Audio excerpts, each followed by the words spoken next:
لما لا؟ لماذا نستخف بالوجدان؟ في شيء وجداني بسلوك الناس تجاه تونس في هذه الأيام، وأنا بعتقد كان في دائما شيء وجداني في سلوك التونسيين تجاه قضية فلسطين وتجاه احتلال العراق وأمور أخرى كثيرة. في شيء يجمعنا لا يتوقف فقط على اللغة.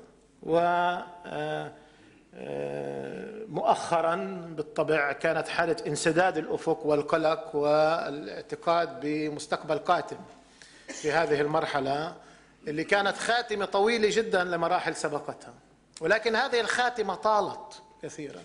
كلنا نعرف أن الدولة القطرية العربية في أزمة، كلنا نعرف أنه في حصل تشابه، حصل تقارب بين طبيعة الأنظمة العربية. إذا ضربت نظرة الآن من المحيط للخليج، وهذا ليس تعميم متسرع بل ناتج عن دراسة لما يجري في أقطار العربية، نجد أن هنالك تقارب في طبيعة مركبات النظام الحاكم، في تقارب إن كانت ملكية وإن كانت جمهورية. بدأ يحصل تقارب في طبيعة الأنظمة.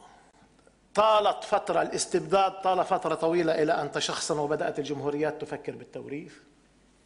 تم تفريغ الأحزاب وأدوات إن شئت التوريث الأخرى المعروفة مثل الأحزاب وكذا، الأشياء المؤدلجة تفرغت من مضمونها إلى درجة أنه أصبح لدينا أسر حاكمة.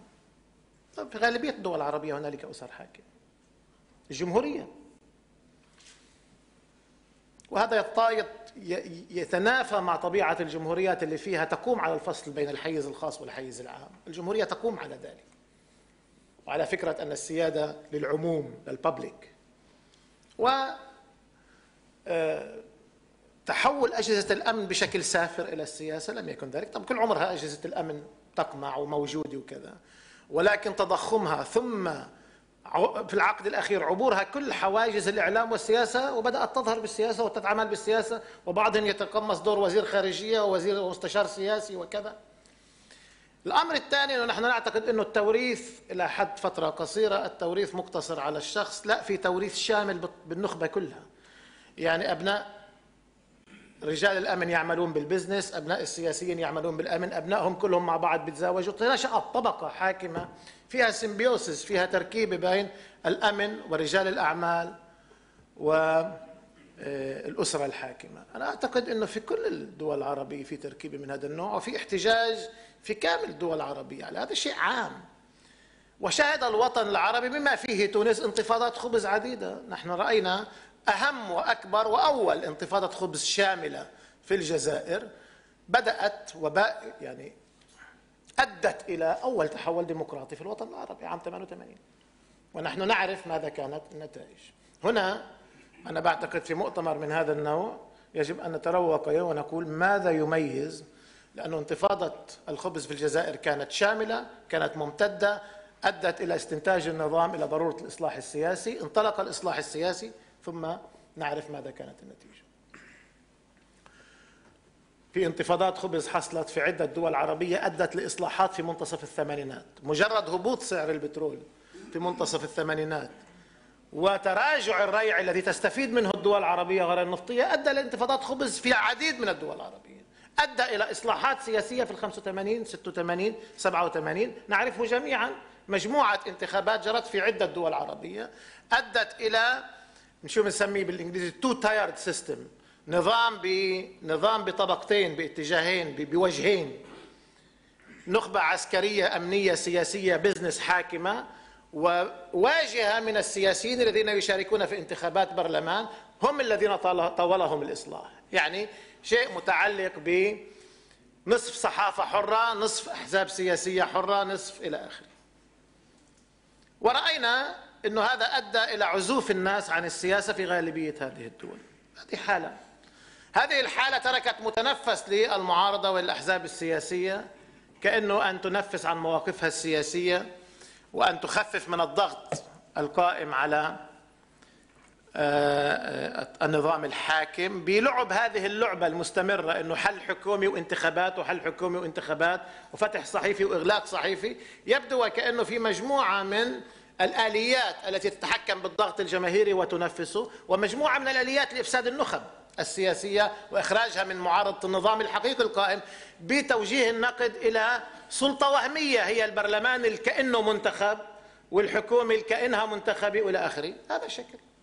ونعيش الآن في عدة دول عربية إخوان، واضح الآن الكل يعرف أنه فشل، ولكن الكل يعرف أنه فيه أدوات تحكم أعقد مما كان سابقا بالدكتاتوريات المستبدة المفتوحة والمغلقة.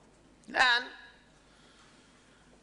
الحالة التونسية، أنا أعتقد أنه في هذا الوضع العربي اللي فيه هذا الطبيعة من الأنظمة الحاكمة، أعتقد أنه هنالك خصوصية ما لتونس لم يجري التركيز عليها، ولكن الباحثين يعرفون أن هنالك أمر ما مختلف، ومثل أي شيء آخر لا يمكن فهمه ودراسته بدون أخذ بعين الاعتبار إنجازات نعم الأنظمة التي كانت والتي تتحول جدليا إلى نقيض لها، مثل ما كل نظام بيخلق نقيضه. أنا بعتقد خصوصية تونس لها علاقة ليس فقط بالخصوصية الديموغرافية والثبات النسبي في الطبيعة في حدود الدولة والكيان السياسي، وإنما أيضا له علاقة بطبيعة النظام القائم في تعامله في استثماره في المجتمع، وفي قضية توسع الطبقة الوسطى ونسب التعليم العالية. وكل الإحصائيات لن أكررها، لن أتعبكم، ولكن لديكم، احنا أعددنا لكم هيك مادة حتى ما يتعب الناس أنفسهم بالأرقام، أعددنا مادة مطولة حول تونس حول هذا الموضوع. كل التقارير كانت تتحدث عن نسب تعليم عالية في تونس، عن طبقة وسطى مرتفعة، عن توقعات مرتفعة لدى السكان خلقت نتيجة لنسب النمو المرتفعة التي قدمت. أنا أعتقد أنه هذا أمر أساسي، ولكن هنالك أمر يتم إغفاله عند الحديث عن التحول الديمقراطي، وهذا مهم للديمقراطيين وللإخوة المعنيين في التحول في الوطن العربي دون التخلي عن المواقف المبدئية في القضايا القومية. يجب أن ندرك بعتقد بعد التجربة التونسية بشكل حاسم أنه عندما تظاهر أهالي ناحية سيدي بوزيد وامتدت الأمور، لم تكن هنالك طائفة في تونس شعرت أن الاحتجاج ضدها. لم تكن هنالك طوائف في تونس تشعر أن هذا المد الشعبي إذا انتصر سيكون ضد طائفة بعينها وليس ضد طائفة أخرى. برأيي إذا استخفينا بهذا العنصر عندما نتحدث عن تحولات في الدولة القطرية قبل نشوء الحلم اللي عند بعض الناس فيما يتعلق بالاتحاد العربي، إذا نتحدث عن تغييرات في الدولة القطرية يجب أن نفهم أنه identity does matter، الهوية تهم، مع أنه طلعت تقليعة طويلة من الكتب والدراسات حول عدم أهمية الهوية، برضو أجتنا من الغرب لأنهم مخلصين مسألة الهوية القومية، وهذا بادين بالبوست مودرنزم بالبوست ايدنتيتي، إحنا كمان لازم نمشي في هاي، إنه لا الهوية شيء مش مهم، هي شيء مصنوع. غالبية الأشياء إخوان المهمة بالحياة أشياء مصنوعة مش أشياء مولودة. إذا كانها مصنوعة معناها مش مهمة. الهوية نعم كونستراكتد ومصنوعة، بس مش معناها مش مهمة. الهوية شيء كتير مهم، مثل ما غالبية الأشياء في حياتنا المصنوعة. ويتبين إنه تبلور هوية مجتمعية شاملة يسهل الصراع السياسي ويسهل الصراع الاجتماعي ولا يدفع باتجاهات صراعات هويات. تخيلوا كيف يمكن بعض الأنظمة العربية أن تشغل الناس بالصراعات الطائفية والصراعات على قضايا الهويات، وبعض الحالات حتى الصراعات الإقليمية، وأن تستفيد منها. ونحن نعرف أن الكثير من الأنظمة العربية حاليا ليس لديه أي مشكلة inscrupulous، بدون يعني عامل عملية استئصال للضمير، ليس لديه أي مشكلة في أن يفتت مجتمعه مقابل أن يبقى في الحكم، ليس لديه أي مشكلة في ذلك، على مستوى إثني، على مستوى هويتي، على مستوى طائفي، على مستوى نواحي إلى آخره. ورأينا ذلك في الكثير من الدول العربية.